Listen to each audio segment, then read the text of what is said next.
আমি একটি হাদিসের প্রেমে পড়ে গেছি।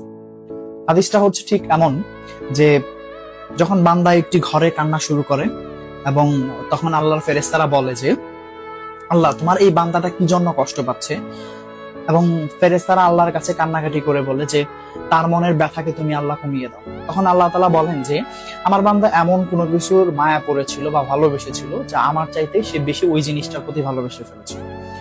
আমি আমার বান্দার কষ্ট আমি বুঝি এবং আহ, আমি দুঃখী মানুষের মানে ভগ্ন হৃদয়ের মানুষের খুব কাছাকাছি অবস্থান করি।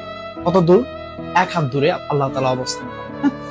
এবং আরেকটা কথা হচ্ছে ফেরেশতারা তখন বলতে থাকে আল্লাহ তুমি চাইলেই কি সেই বান্দার সেই অভাবগুলো তুমি পূরণ করতে পারো না? তখন আল্লাহ তাআলা বলেন যে আমি ওয়াদা করতেছি আমার বান্দা যে জিনিসটা তার জীবন থেকে হারিয়েছে তার চাইতে অধিক উত্তম জিনিস আমি তাকে দিব, যা দেখে পৃথিবীর মানুষ বিস্মিত হবে।